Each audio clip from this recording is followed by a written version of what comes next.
श्री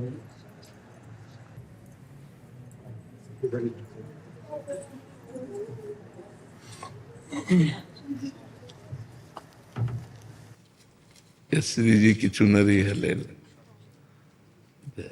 प्रिया जी,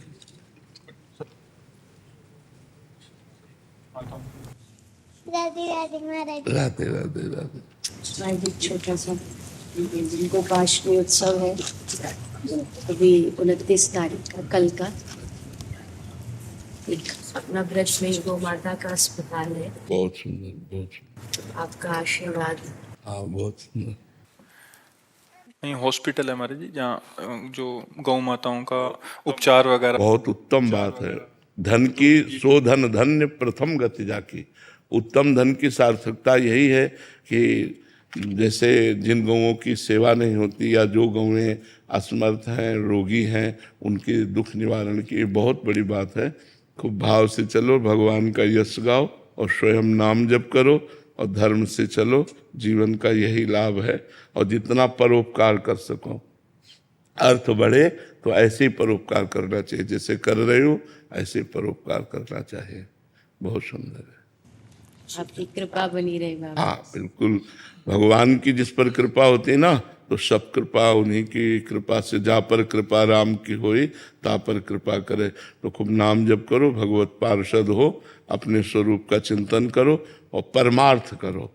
जितना आवे अपने पे कम खर्चा करके परमार्थ पे खर्चा करो। जीवन का लाभ। परहित सरिस धर्म नहीं भाई, पर पीड़ा सम नहीं अकमाय। तो जो दूसरों का हित करता है, भगवान उससे बहुत प्रसन्न होते हैं।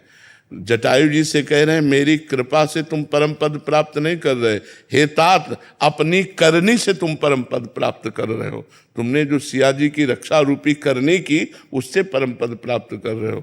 तो जो दूसरों की रक्षा, दूसरों को सुख देना और दूसरों का उपकार करना, ये जो भावनाएं भगवान को बहुत प्रसन्न करती है।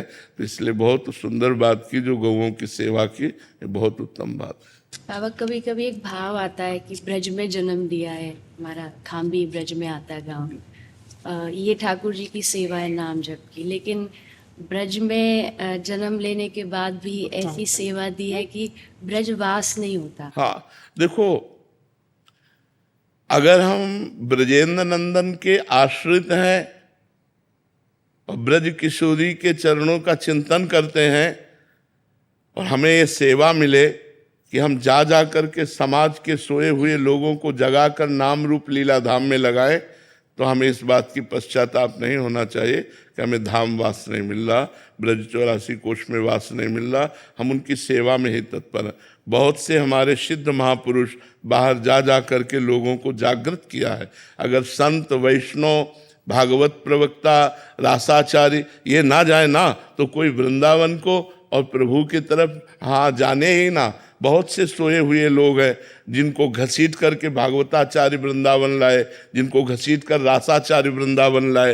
रास आदि के द्वारा हम ही जो आए हैं ना, तो रास के द्वारा ही तो आए। अगर रास न देखी होती तो हमारे अंदर लोलुपता ही न बढ़ती प्रिया प्रीतम की। जो आसक्ति बढ़ी वो रास से ही बढ़ी।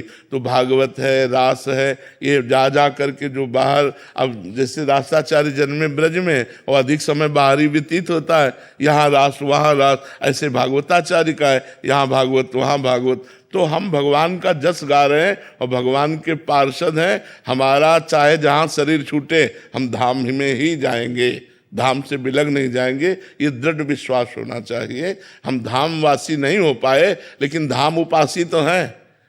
तो धाम उपासी और धामवासी एक ही गति होती। जैसे हम वृंदावन महिमामृत का जब गान करते हैं तो दोनों पक्ष रखते हैं, एक धामवास का और एक धाम आश्रय का, धाम उपासना का। यदि आप धाम उपासना और आश्रय लिए हो तो आप अमेरिका में रहो तो भी आपको जब शरीर छूटेगा तो आप वृंदावन ही आओगे। जैसे भारतीय सैनिक कहीं भी शरीर छूटे तिरंगा में लपेट के भारत ही आएगा, ऐसे ही धाम का जीव कहीं भी शरीर छोड़े वो धाम ही आएगा। अब हम लोग धाम के शरणागत हैं, गुरु के शरणागत हैं, नाम के शरणागत हैं। अब हमारे मंगल में थोड़ी कमी होनी है, इसलिए थोड़ा तो मन में लगता है, लेकिन उसको पश्चाताप में न ले और खूब उत्साहपूर्वक भगवत लीला गुणानुवाद गायन कीजिए और जो अर्थ मिले उससे अपने परिवार और समाज का पोषण कीजिए।